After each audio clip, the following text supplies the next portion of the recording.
Welcome back to Mrs. B Reads. You are here with my period 6 class. And we are working on Linda Sue Parks, A Long Walk to Water. Here we go. We are on chapter 8, page 45. Southern Sudan, 2008. So we're in Naya's storyline. We know that the author tells the story from 2 points of view. Naya, who is a girl, Salva, who is a boy, and their storylines are about 20 years apart. Okay. It was like music, the sound of Akir's laugh. What does that tell us about Akir? She's what? She's better. Good. Naya's father had decided that Akir needed a doctor, so Naya and her mother had taken Akir to the special place, a big white tent full of people who were sick or hurt, with doctors and nurses to help them.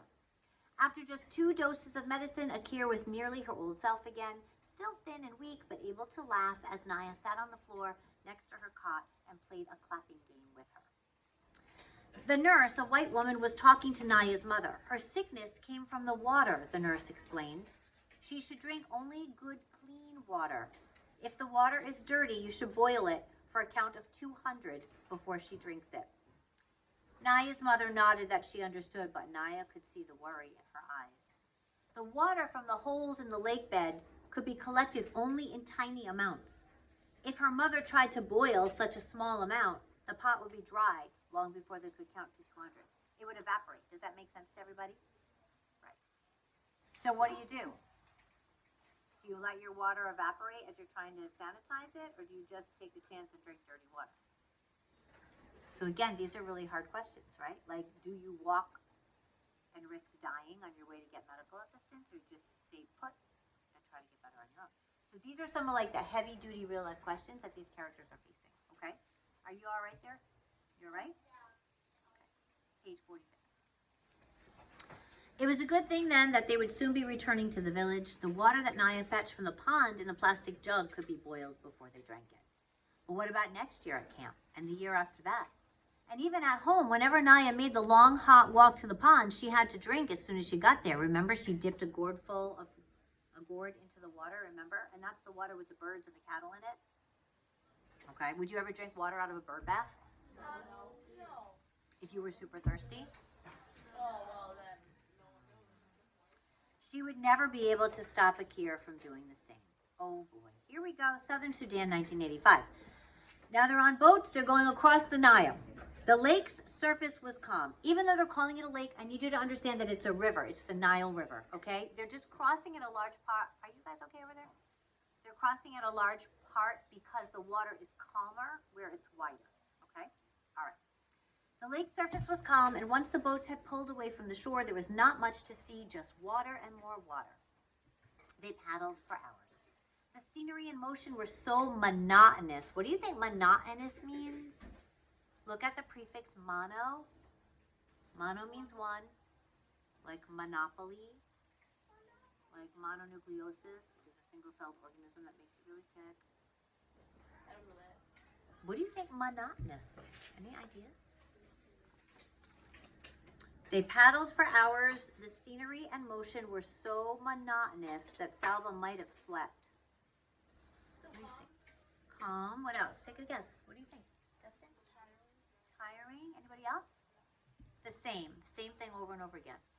One view, one thing happening over and over again. So it puts you to sleep. It's boring. Monotonous is boring. Except he was afraid that if he did, he might fall over the side. He kept himself awake. Please pay attention. We might have to take a break to move some seats. Hang on. Welcome to middle school. Show me you can handle this, please. Thank you so much. He was afraid that if he did, he might fall over the side. He kept himself awake by counting the strokes of Uncle's paddle and trying to gauge how far the canoe traveled with every 20 strokes. What does gauge mean? Yeah. What do you think? To predict something? Yes, to guess, to predict, to estimate, gauge. Finally, the boats pulled up to an island in the middle of the river. This was where the fishermen of the Nile lived and worked. So now they're on islands in the middle of the Nile. Salva was amazed by what he saw in the fishing community. It was the first place in their weeks of walking that had an abundance of food. What does abundance mean? Had an abundance of food. A lot. Good job. The villagers ate a lot of fish, of course, and hippo and crocodile meat as well. But even more impressive were the number of crops they grew: cassava, sugarcane, yams. It was easy to grow food when there was a whole river to water the crops. None of the travelers had money or anything of value to trade, so they had to beg for food. The exception was Uncle. The fisherman gave him food without having to be asked. Salva could not tell if this was because Uncle seemed to be the leader of the group or because they were afraid of his gun. Uncle shared his food with Salva, a piece of sugar cane to suck on right away, then the fish that they cooked over a fire, and yams roasted in the ashes. The sugar cane juice soothed the sharpest edge of Salva's hunger. He was able to eat the rest of the meal slowly, making each bite last a long time. At home, Salva had never been hungry. His family owned many cattle. They were among the better-off families in their village of Luanarik. They ate mostly porridge made from sorghum and milk. Every so often, his father went to the marketplace by bicycle and brought home bags of beans and rice. These have been grown elsewhere because few crops could be raised in the dry, semi-desert region of Luanarik. As a special treat, his father sometimes bought mangoes. A bag of mangoes was awkward to carry, especially when the bicycle was already loaded with other goods, so he wedged the mangoes into the spokes of his bicycle wheels. When Salva ran to greet him, he could see the green-skinned mangoes spinning gaily in a blur as his father pedaled. Raise your hand if you like mangoes. Yeah. You've never had one? You gotta try one. Salva would take a mango from the spokes almost before his father had dismounted. His mother would peel it for him, its juicy insides, the same color as her headscarf. Do you remember what color that headscarf was? Does anyone remember? Orange, nice job. She would slice the flesh away from the big, flat seed. Salva loved the sweet slices, but his favorite part was the seed. There was always plenty of fruit that clung stubbornly to the seed. He would nibble and suck at it to get every last shred, making it last for hours. There were no mangoes among the fishermen's great stores, but sucking on his piece of sugar cane reminded Salva of those happier times. He wondered if he would ever again see his father riding a bicycle with mangoes in its spokes. Do you think he will? What do you think? Do you think he'll ever see that happen again? Raise your hand if you think he will. Okay. I have a classroom full of cynics. Only one person thinks that he's going to see his dad again. As the sun touched the horizon, the fishermen abruptly went into their tents. Abruptly? What does that mean? As the sun touched the horizon, so as the sun sank, the fishermen abruptly went into their tents. What does abruptly mean, do we think, Justin? Immediately. Nice job. Quick. Good. They weren't really tents, just white mosquito netting hung or draped to make a space so they could lie down inside. All right, we have to be grown up about what we're going to read next. Can we handle it? Everybody needs to grow up a little bit. Okay, here we go. Not one fisherman stayed to talk or eat more or do anything else. It was almost as if they all vanished at the same moment. Only a few minutes later, mosquitoes rose up from the water, from the reeds, from everywhere. You know how mosquitoes come out at dusk? Huge, dark clouds of them appeared, their high-pitched whine filling the air.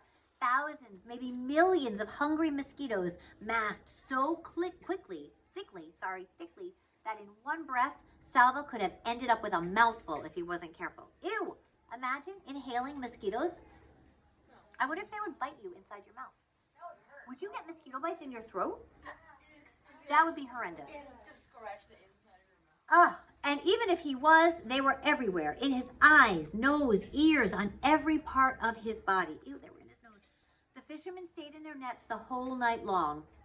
They had even dug channels from inside the nets to just beyond them so they could urinate without having to leave their little tents. Because the bugs were so bad, they didn't even want to have to go outside to pee. It didn't matter how often Salva swatted at the mosquitoes or that one swat killed dozens at a time. For every one he killed, it seemed that hundreds more swarmed in to take its place. With their high singing whine constantly in his ears, Salva slept and waved at them in frustration all night long. No one in the group got any sleep. The mosquitoes made sure of that. In the morning, Salva was covered with bites. The worst ones were in the exact middle of his back where he couldn't reach to scratch. Those he could reach, though, he scratched until they bled. The travelers got into the boats one more time to paddle from the island to the other side of the Nile. The fishermen had warned the group to take plenty of water for the next stretch of their journey. Salva still had the gourd that the old woman had given him. Others in the group had gourds too, or plastic bottles, but there were some who did not have a container. They tore strips from their clothing and soaked them in a desperate attempt to carry at least a little water with them. Ahead lay the most difficult part of their journey, the Akobo Desert. It's going to get even worse. Don't forget to like and subscribe. Thanks.